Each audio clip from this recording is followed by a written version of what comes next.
أعوذ بالله من الشيطان الرجيم. بسم الله الرحمن الرحيم. الحمد لله نحمده ونستعينه ونستغفره ونؤمن به ونتوكل عليه ونعوذ بالله من شرور أنفسنا ومن سيئات أعمالنا. من يهده الله فلا مضل له ومن يضلله فلا هادي له ونشهد أن لا إله إلا الله وحده لا شريك له ونشهد أن سيدنا وسندنا وحبيبنا ونبينا ومولانا محمدا عبده ورسوله وصلى الله تعالى على خير خلقه محمد وعلى آله وأصحابه أجمعين. أما بعد فقد قال الله تبارك وتعالى في القرآن المجيد والفرقان الحميد. أعوذ بالله من الشيطان الرجيم. بسم الله الرحمن الرحيم.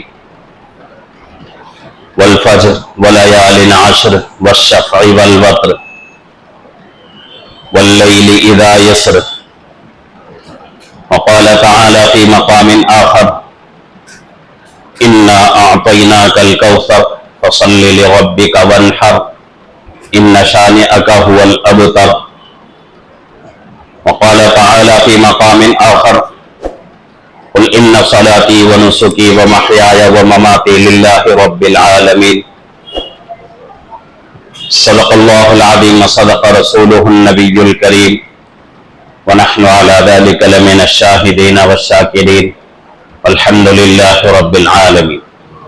محترم معزز بزرگ اور عزیز دوستو، ذی الحجہ کا مبارک مہینہ شروع ہو چکا ہے. آج دوسری تاریخ ہے.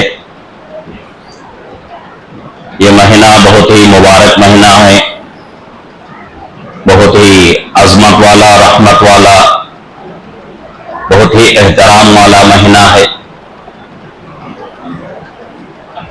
جس طریقے سے ہم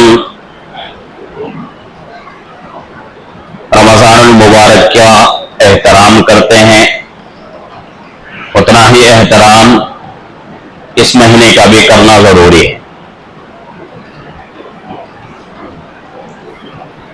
جس طریقے سے رمضان کے مبارک مہینے میں دوسرے مہینوں کے اعتبار سے کچھ عبادتیں زیادہ ہوتی ہیں، اسی طریقے سے اس مہینے میں بھی دوسرے مہینوں کے اعتبار سے کچھ عبادتیں زیادہ ہوتی ہیں. جیسا کہ اس مہینے کی فضیلتوں میں سے ایک فضیلت یہ ہے کہ جیسے ہی ذی الحجہ کا چاند نظر آ جائے، پہلی تاریخ سے لے کر 9ویں تاریخ تک، یعنی پہلا عشرہ مکمل روزوں کا اہتمام کریں. اور اس کے ساتھ ساتھ وہ لوگ جو جانور کی قربانی دینا چاہتے ہیں، جن کے اوپر جانور کی قربانی واجب ہے، ان لوگوں کے لیے ایک استحبابی حکم یہ دیا گیا ہے کہ بھئی اپنے جانور کی قربانی کے ساتھ ساتھ اپنے بدن کے یعنی کہ سر کے بال اور اسی طریقے سے ہاتھ پیر کے ناخن یہ بھی اگر قربانی کرنا چاہیں تو ان کے لیے حکم ہے کہ چاند دیکھنے کے بعد سے لے کر عید کی نماز ہونے تک اپنے سر کے بال اور اسی طریقے سے پیر اور ہاتھوں کے ناخن نہ کاٹیں. یہ استحبابی حکم ہے. بہت سارے لوگ اس کو ضروری سمجھتے ہیں، ضروری نہیں ہے. اگر کوئی بندہ قربانی دیتا ہے اس کے باوجود بھی اپنے سر کے بال اور اسی طریقے سے ہاتھ پیر کے ناخن قربان نہ کرنا چاہے تو اختیار ہے، اس کو گنجائش ہے اس کے لیے کہ وہ آدمی اس پر بھی عمل کر سکتا ہے. استحبابی حکم ہے. مطلب یہ ہے اگر اس چیز پر عمل کریں گے تو کچھ نیکیاں ملیں گے، اگر عمل نہیں کریں گے، اس کے خلاف کریں گے تو کوئی گناہ نہیں. اس کو مستحب کہا جاتا ہے. اور اس کے ساتھ ساتھ ایک حکم یہ دیا گیا ہے کہ 9ویں ذی الحجہ کی فجر کی نماز سے لے کر 13ویں ذی الحجہ کی عصر کی نماز تک ہر نماز کے بعد مسلمان مردوں کے لیے ایک مرتبہ تکبیر تشریق زور سے پڑھنا واجب ہے اور عورتوں کے لیے آہستہ پڑھنا واجب ہے. اور اسی مہینے میں حج جیسی اہم عبادت بھی ادا کی جاتی ہے.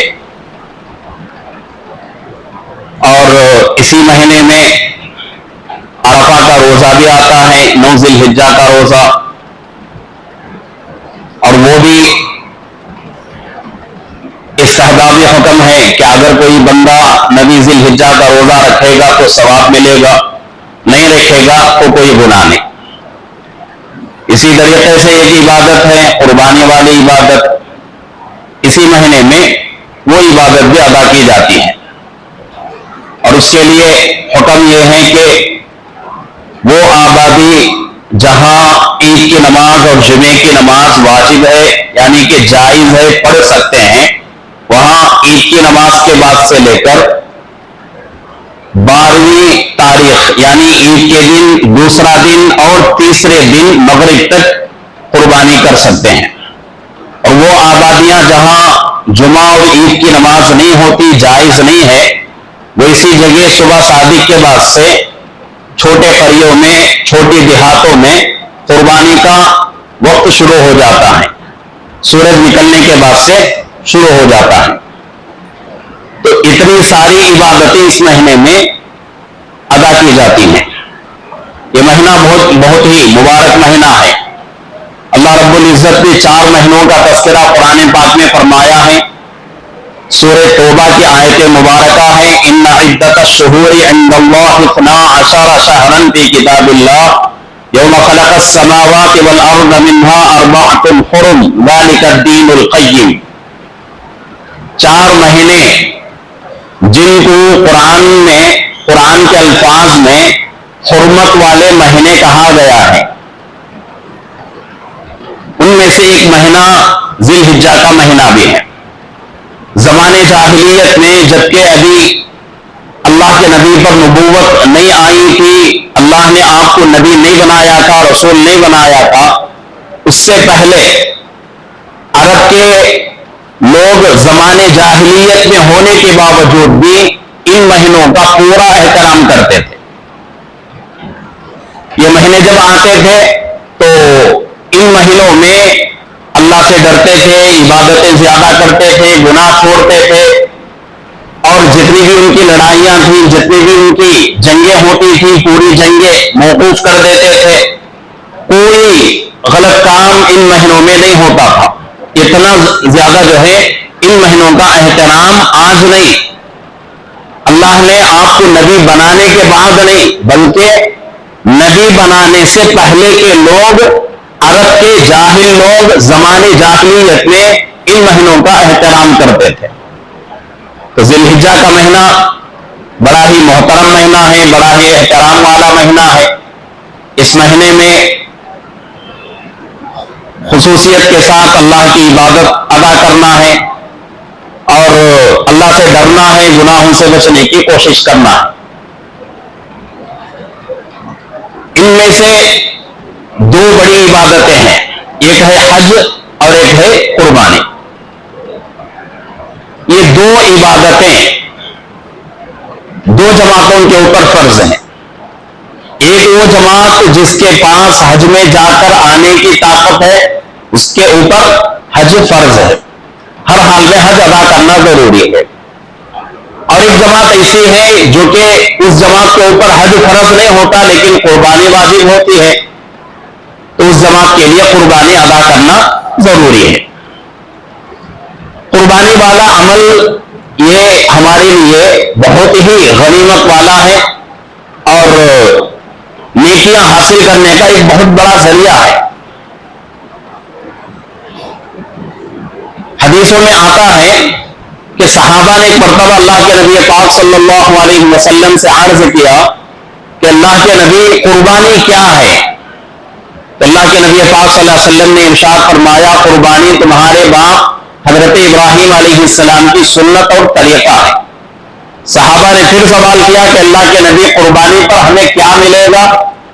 تو اللہ کے نبی پاک صلی اللہ علیہ وسلم نے ارشاد فرمایا کہ قربانی کے جانور پر جتنے بال ہوتے ہیں ہر بال کے بدلے میں تمہیں ایک ایک نیکی دی جائے گی. ہر بال کے بدلے میں ایک نیکی. کتنے بال ہوں گے اس کی کوئی حد نہیں. اور یہ ایک ایک نیکی کا جو حکم دیا گیا ہے, خوشخبری جو دی گئی ہے, وہ انسان کو سمجھ میں آنے کے لیے. ورنہ تو قرآن کی طرف اگر رجوع کریں گے, قرآن ہمیں کہتا ہے من جاء بالحسنۃ فلہ عشر امثالھا. جو بندہ ایک نیکی کرتا ہے تو ہم اس سے بڑھا کر 10 نیکیوں کے برابر ثواب دیں گے. اب نتیجہ یہ نکلا کہ جس جانور کو ہم قربان کر رہے ہیں, اللہ کے نام پہ ذبح کر رہے ہیں, اس کے بدن پر جتنے بال ہوں گے انشاءاللہ اللہ کی ذات سے امید ہے کہ اللہ رب العزت ہر بال کے بدلے میں 10 نہیں بلکہ 10 سے بڑھا کر 700 نیکیاں تک ایک بال کے بدلے میں اللہ دیں گے. اب 700 تک اگر ملیں گی نیکیاں تو کتنی نیکیاں ہوں گی؟ دنیا کا کوئی کمپیوٹر اس کو حساب میں نہیں لا سکتا. کوئی جو ہے حساب کرنے والی مشین آج تک ایجاد نہیں ہوئی ہے کہ بھئی اس کا حساب کیا جائے. اتنی نیکیاں اللہ رب العزت جو ہے قربانی سے دے رہے ہیں. اور یہ قربانی کوئی اس امت کی یا اس زمانے کی کوئی نئی عبادت نہیں ہے. جب سے دنیا شروع ہوئی تب سے لے کر آج تک, اور جب تک قیامت قائم نہیں ہوتی تب تک اس پر عمل ہوتا رہے گا. قرآن کہتا ہے وَاتْلُ عَلَيْهِمْ نَبَأَ بَنِي آدَمَ بِالْحَقِّ إِذْ قَرَّبَا قُرْبَانًا فَتُقُبِّلَ مِنْ أَحَدِهِمَا وَلَمْ يُتَقَبَّلْ مِنَ الْآخَرِ. اس میں حضرت آدم علیہ السلام کے 2 بیٹے حابیل اور قابیل کا تذکرہ ہو رہا ہے. جب اللہ کی طرف سے ان کو حکم دیا گیا کہ بھئی تم دونوں کیا کرو, میرے نام پر قربانی کرو, تو اللہ رب العزت کے اس حکم کو پورا کرنے کے لیے دونوں نے ارادہ کیا, اور حابیل نے اپنی طاقت کے مطابق قربانی پیش کی اور قابیل نے بھی اپنی طاقت کے مطابق قربانی پیش کی. اس میں سے ایک نے مینڈا, یعنی آج کل ہم اس کو جو ہے پوٹلا کہتے ہیں, ورنہ تو مینڈے میں پوٹلے میں تھوڑا فرق ہے. آپ لوگ دیکھے ہیں یا نہیں ہے معلوم نہیں, لیکن مینڈا وہ جانور ہے جو پوٹلے کے جیسا ہوتا ہے لیکن پوٹلے سے بھی تندرست اور موٹا ہوتا ہے. اس کی دم لمبی ہوتی ہے. پوٹلے کی چاہے بکرا ہو, بکری ہو, چیلا ہو, چھیلی ہو, کوئی بھی ہو, اس کی دم چھوٹی ہوتی ہے, لیکن دمبے کی جو دم ہے وہ بہت لمبی ہوتی ہے, تقریباً 1 ہاتھ کے برابر ہوتی ہے. اس کو جو ہے مینڈا کہا جاتا ہے, اور وہ پوٹلے سے زیادہ جو ہے مضبوط ہوتا ہے, اور اس کے بارے میں قرآن کہتا ہے. تو ایک نے مینڈا ذبح کر کے اللہ کے نام پہ قربان کیا, دوسرے نے کیا کیا, اپنی کھیت میں کھیتی باڑی کر کے جو فصل آئی تھی اس فصل میں سے کچھ حصہ اس نے جو ہے اللہ کے نام پہ قربان کیا. اس زمانے میں کیا ہوتا تھا کہ کوئی بھی صدقہ, کوئی بھی زکات, کوئی بھی قربانی اپنے لوگوں کے لیے نہیں ہوتی تھی, انسانوں کے لیے نہیں ہوتی تھی, بلکہ اگر کوئی صدقہ دینا چاہے, قربانی کرنا چاہے, یا کوئی اور جو ہے اللہ کے نام پہ دینا چاہے تو اس چیز کو ایک میدان میں رکھنا پڑتا تھا. اور جب لوگ اس میدان میں اپنا اپنا صدقے کا مال رکھتے تھے, آسمان سے آگ آتی تھی اور اس کو جلا دیتی تھی, اور جس کے مال کو آگ آ کر جلا دیتی اس کی علامت تھی کہ اس کا یہ مال اللہ کے یہاں قبول ہو گیا. اس میں ایک اللہ کا احسان ہمارے اوپر یہ ہوا کہ بھئی ہمارے اوپر زکات بھی فرض ہے, قربانی بھی واجب ہے, صدقہ بھی ضروری ہے, لیکن یہ پورا مال کہاں خرچ ہو رہا ہے؟ اسی امت کے غریب لوگوں پر خرچ ہو رہا ہے. اللہ نے اس امت کے اوپر اتنا بڑا احسان کیا. اگر یہ حکم اللہ ہمیں بھی دیتے کہ بھئی ایک میدان میں جمع کر دو, ہماری طرف سے آگ آئے گی, تمہارے مال کو جلا کے رکھ دے گی, کچھ فائدہ تھا. آخرت کے اعتبار سے تو فائدہ ہے, نیکیاں تو ملیں گی, لیکن دنیاوی اعتبار سے ہماری عقل میں آنے والی بات نہیں ہے کہ اس سے کسی دوسرے کو فائدہ. اور اور اس میں ایک دوسرا احسان اللہ کا یہ ہوا کہ اس زمانے میں جس کا مال جل جاتا تھا، مطلب یہ تھا کہ اس کا مال اللہ نے قبول کر لیا. اگر آج وہ طریقہ ہوتا تو کتنے لوگ دوسرے لوگوں کی نگاہ میں ذلیل ہو جاتے ہیں. ایسا تو نہیں کہ بھائی پوری دنیا کے لوگوں کا مال اللہ قبول کر لے، ایسا تو ہو نہیں سکتا. کسی کا مال اللہ رد بھی کر دیتے ہیں، قبول بھی نہیں کرتے. اگر وہ حکم وہ طریقہ اس امت میں ہوتا تو کتنے لوگ جو ہے ذلیل ہو جاتے دوسرے لوگوں کی نگاہ میں. اللہ نے ذلیل ہونے سے بھی ہم لوگوں کو بچایا اور وہ حکم ہی ختم کر دیا. اور اللہ نے حکم دے دیا کہ بھائی زکات بھی دو، قربانی بھی دو، صدقہ بھی دو، خیرات بھی کرو، لیکن کس کو دینا ہے؟ انسانوں کو ہی. انسانوں میں جو غریب ہیں ان کو دے دو. اب یہاں جو ہے کس کا مال قبول ہو رہا ہے، کس کا مال قبول نہیں ہو رہا ہے، اللہ کو معلوم. دنیا کے کسی انسان کو معلوم نہیں. اللہ نے ہمارے اوپر احسان کیا، اللہ نے ہمارے اعمال کے اوپر پردہ ڈال دیا. تو یہ قربانی والا عمل یہ کوئی نیا عمل نہیں ہے، نئی عبادت نہیں ہے. جب سے دنیا شروع ہوئی اس وقت سے اس پر عمل ہوتا ہوا آ رہا ہے. لیکن جس طریقے سے ہم جو ہے بقرعید میں قربانی کرتے ہیں، یہ طریقہ حضرت ابراہیم علیہ السلام کی سنت اور حضرت ابراہیم علیہ السلام کا طریقہ ہے. اور قربانی جو ہے حضرت ابراہیم علیہ السلام کا واقعہ مشہور واقعہ ہے کہ حضرت ابراہیم علیہ السلام کے گھر میں کوئی بچہ نہیں تھا. کتاب تفسیروں میں بات آتی ہے کہ آپ کی عمر ایک روایت کے مطابق 70 سال ہو چکی تھی اور ایک روایت کے مطابق 80 سال سے بھی زیادہ ہو چکی تھی. کوئی بچہ نہیں تھا اور دنیا کا کوئی انسان ایسا نہیں ہے کہ جس کے دل میں بچوں کی خواہش نہ ہوتی ہو. شادی شدہ لوگوں میں مرد کو بھی بچوں کی خواہش ہوتی ہے اور عورت کو بھی بچوں کی خواہش ہوتی ہے. اور جس آدمی کے دل میں شادی شدہ آدمی کے چاہے مرد ہو عورت ہو، کسی مرد یا کسی عورت کے دل میں بچوں کی خواہش نہ ہو، وہ انسان بہت بڑا ظالم ہے. اگر اس کے ماں باپ یہ چاہتے کہ ہمارے گھر میں بچہ نہ ہو تو وہ کیسے پیدا ہو سکتا تھا؟ اور بہت سارے لوگ آج کل ایک فیشن ہوتا جا رہا ہے کہ حمل گرانا، حمل جو ہے گرا دیتے ہیں اور ذرا بھی ان کو خوف نہیں ہوتا، ذرا بھی اللہ کا ڈر نہیں ہوتا کہ کتنا بڑا گناہ ہے حمل گرانا. کسی بھی طریقے سے شریعت میں حمل گرانے کی گنجائش نہیں ہے. ہاں مجبوری ایسی جو کہ ماہر ڈاکٹر یہ کہہ دیں کہ بھئی اگر بچہ پیدا ہوا یا حمل ایسا ہی ٹکا رہا تو ماں کو جو ہے تکلیف ہوگی، ماں کی جان کو خطرہ ہے.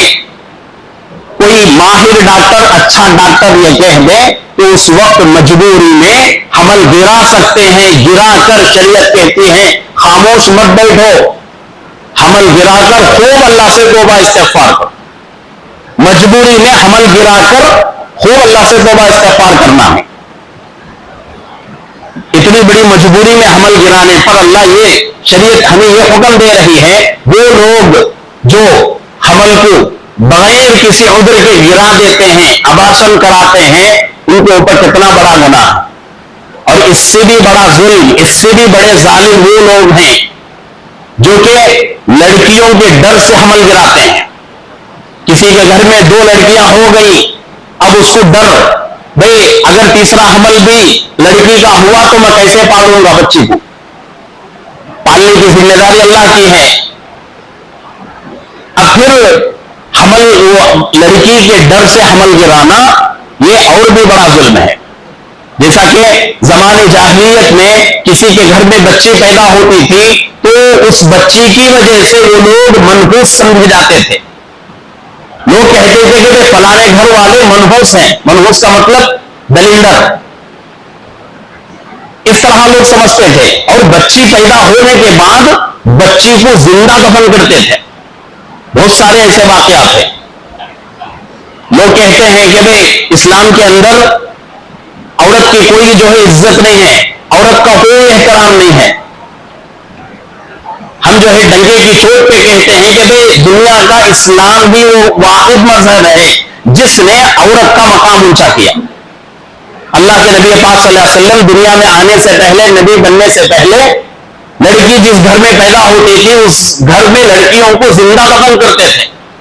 اللہ نے آپ کو نبی بنایا، عورت کا مقام اونچا کیا، اور جس گھر میں لڑکی پیدا ہوتی تھی اس کے بعد کیا ہونے لگا، اس گھر کو عزت کی نگاہ سے لوگ دیکھتے تھے. یہ قدر اور یہ عزت کس نے بڑھائی؟ اسلام نے. اسلام کی وجہ سے عورت کی عزت بڑی ہے. ورنہ تو آج کل یہودیوں کا آج بھی طریقہ ہے کہ ان کے گھروں میں کسی عورت کو ماہواری آ جائے یعنی حیض آ جائے تو حیض کے زمانے میں وہ لوگ اپنے عورتوں کو گھر سے باہر رکھتے ہیں. یہودیوں میں آج بھی طریقہ ہے. اللہ کا احسان ہے کہ مسلمانوں کے اندر وہ چیز نہیں ہے.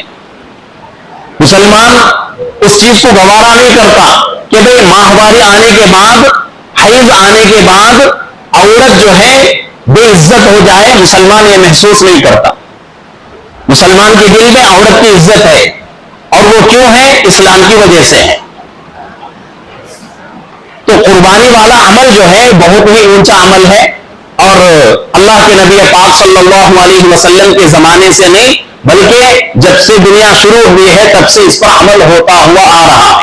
تو حضرت ابراہیم علیہ السلام کے گھر میں کوئی بچہ نہیں تھا. 80 سال کے بعد، بہت دعاؤں کے بعد، بہت تمناؤں کے بعد ایک بچہ پیدا ہوا جن کا نام حضرت اسماعیل علیہ السلام. وہ بھی نبی تھے، بڑے بیٹے تھے. دوسرے بیٹے حضرت اسحاق علیہ السلام ہیں. وہ بہت لمبا واقعہ ہے. لیکن حضرت اسماعیل علیہ السلام کی پیدائش ہوئی. اس کے بعد حضرت اسماعیل علیہ السلام کی عمر بڑی. کتنی تھی؟ تفسیروں میں لکھا ہوا ہے 12، 13، 14. ان 3 سالوں میں سے کوئی ایک عمر تھی حضرت اسماعیل علیہ السلام. تو اللہ نے حضرت ابراہیم علیہ السلام کو حکم دیا کہ اپنے بیٹے اسماعیل کو ذبح کرو. اور یہ حکم کیسے دیا جا رہا ہے؟ خواب کے ذریعے سے. اب یہاں ایک مسئلہ ہم کو سمجھنے کی ضرورت ہے کہ نبی کا خواب بھی وحی ہوتا ہے. نبی کا خواب بھی وحی ہوتا ہے. نبی خواب میں جو چیز دیکھتا ہے، ہماری جیسے بیکار چیزیں نبی خواب میں نہیں دیکھتے، بلکہ نبی جو چیز خواب میں دیکھتا ہے وہ چیز اللہ خود دکھاتے ہیں.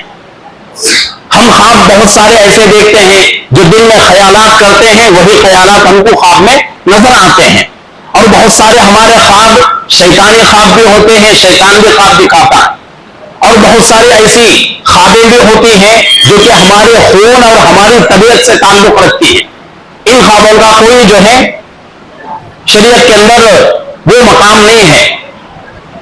تو نبیوں کو جو خواب دکھایا جاتا ہے وہ سراسر نبوت کا ایک جو ہے حکم ہوتا ہے اور اللہ کی طرف سے دکھایا جاتا ہے. اللہ نے نبی کو حضرت ابراہیم علیہ السلام کو حکم دیا خواب کے ذریعے سے. تو حضرت ابراہیم علیہ السلام اپنے بیٹے حضرت اسماعیل علیہ السلام کو لے کے نکل گئے. شیطان 3 مرتبہ آتا ہے، آ کر برگلانے کی اور بہکانے کی کوشش کرتا ہے. آج بھی حضرت ابراہیم علیہ السلام اس وقت تینوں جگہ جو ہے شیطان کو کنکری مار کر ہٹا دیا تھا. آج بھی حاجی لوگ حج میں جاتے ہیں تو تینوں شیطان کو کنکر ضرور مارتے ہیں، اور مارنا ضروری بھی ہے. تو اس کے بعد بہت لمبا واقعہ ہے. آخر میں حضرت ابراہیم علیہ السلام حضرت اسماعیل علیہ السلام کو زمین پہ لٹاتے ہیں اور چھری تیز لیتے ہیں.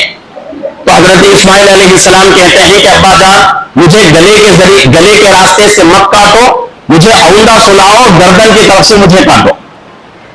کیوں؟ اس وجہ سے کہ اگر تم مجھے گلے کی طرف سے کاٹنا شروع کرو گے، ذبح کرنا شروع کرو گے تو میرا چہرہ آپ کی نگاہوں کے سامنے ہوگا. ہو سکتا ہے کہ ذبح کرتے ہوئے تمہارے آنکھوں میں میری محبت آ جائے، اس لیے میرے چہرے کو مت دیکھو، مجھے عمدہ زمین پہ لٹاؤ، گردن کے راستے سے جو ہے مجھے ذبح کرو. اور عمل کیا گیا. لیکن اللہ کو مقصود کیا تھا؟ اللہ حضرت اسماعیل علیہ السلام کو ذبح کرانا نہیں چاہتے تھے بلکہ دنیا کو دکھانا چاہتے تھے. اور حضرت ابراہیم اور حضرت اسماعیل علیہ السلام کے ایمان میں ذرہ برابر شک نہیں کہ اللہ کے کسی حکم کو پورا کرنے میں دیر بھی کریں گے. ایسا نہیں ہو سکتا. لیکن اللہ دنیا کو دکھانا چاہتے تھے کہ بھئی دیکھو میرے خلیل کو، میرے ابراہیم کو، کہ 80 سال کے بعد ایک بچہ پیدا ہو رہا ہے اور بڑھاپا ہو چکا ہے اور وہ بچہ اس بڑھاپے میں سہارا بنا ہوا ہے، لیکن ہمارا حکم ہو گیا ذبح کرنے کا، تو حضرت ابراہیم علیہ السلام کیا کر رہے ہیں؟ اپنے بیٹے کو ذبح کر رہے ہیں. تو یہ اللہ دنیا کو دکھانا چاہتے ہیں کہ بھئی تمہارے دلوں میں میری محبت زیادہ ہونا چاہیے، دنیا کی چیزوں کی محبت نکالو اپنے دلوں سے. 17ویں پارے میں سورہ حج کے اندر یہ آیت شریفہ موجود ہے، لَن يَنَالَ اللَّهَ لُحُومُهَا وَلَا دِمَاؤُهَا وَلَكِن يَنَالُهُ التَّقْوَى مِنكُمْ. کہ اللہ رب العزت کسی کے قربانی کے گوشت کو نہیں چاہتے، کسی جانور کا گوشت اللہ کے پاس نہیں پہنچتا، نہ ہی اس کا خون پہنچتا ہے. کیا پہنچتا ہے؟ وَلَكِن يَنَالُهُ التَّقْوَى مِنكُمْ. دلوں کا تقوی اللہ کے پاس پہنچتا ہے. دلوں کو اللہ دیکھنا چاہتے ہیں کہ بھئی یہ بندہ کس نیت سے قربانی کر رہا ہے. قربانی کس کے واسطے کرنا ہے؟ اللہ کے واسطے کرنا ہے. اللہ راضی ہو جائے. اللہ کو راضی کرنے کے لیے ایک معمولی درجے کا جانور بھی ذبح کریں گے تب بھی اللہ قبول کریں گے. نہیں، اگر شہرت کے لیے، دکھانے کے لیے اگر آدمی جانور پر لاکھ، 1.5 لاکھ، 2 لاکھ ڈال کر دکھانے کے واسطے اگر جانور قربان کر رہا ہے تو اس کی وجہ سے اس کو ایک نیکی بھی نہیں ملے گی. تو قربانی والا عمل کس کے لیے؟ اللہ کے لیے. قُلْ إِنَّ صَلَاتِي وَنُسُكِي وَمَحْيَايَ وَمَمَاتِي لِلَّهِ رَبِّ الْعَالَمِينَ. اس آیت مبارکہ میں 4 چیزوں کا تذکرہ ہے. اللہ فرما رہے ہیں، اے نبی جی آپ کہہ دیجئے، اِنَّ صَلَاتِي میری نماز، وَنُسُكِي میری قربانی، وَمَحْيَايَ میرا زندہ رہنا، وَمَمَاتِي میرا مرنا، سب کچھ اللہ کے لیے. میری عبادت اللہ کے لیے نماز، اور میری قربانی اللہ کے لیے، میرا جینا اللہ کے لیے، میرا مرنا بھی اللہ کے لیے. اور سورہ کوثر کے اندر اللہ فرما رہے ہیں فَصَلِّ لِرَبِّكَ وَانْحَرْ. کہ تم کیا کرو؟ اللہ کے لیے نماز پڑھو اور اللہ کے لیے قربانی کرو. تو قربانی والا عمل جو ہے آ رہا ہے، بہت ہی شوق ذوق کے ساتھ قربانی کو پورا کرنا ہے. اور قربانی کس کے اوپر واجب ہوتی ہے؟ انشاءاللہ آئندہ جمعہ میں بہت سارے مسائل ہمارے سامنے آئیں گے، اس لیے کہ ہفتے کے دن عید ہے. سمانے بلکہ آئندہ جو ہفتہ آ رہا ہے ہفتے کے دن عید ہوگی، اور جمعے کے دن صبح کی نماز سے لے کر ہر فرض نماز کے بعد تکبیر تشریف پڑھنا ضروری ہے. ضروری نہیں بلکہ واجب ہے. انشاءاللہ آئندہ جمعہ میں بہت سارے مسائل میں آپ حضرات کے سامنے عرض کروں گا. تو ایک مسئلہ جو ہے اب ابھی سے ذہن میں رکھیں کہ قربانی کس کے اوپر واجب ہوتی ہے. قربانی واجب ہونے کے لیے 6 شرائط ہیں. سب سے پہلی شرط مسلمان ہونا.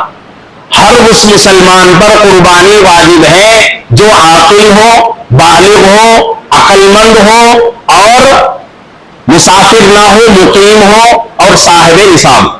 یہ 5 شرائط جس مسلمان کے اندر پائی جائے اس مسلمان پر قربانی واجب. 6 شرائط میں نے کہا، اس میں سے ایک شرط مسلمان ہونا.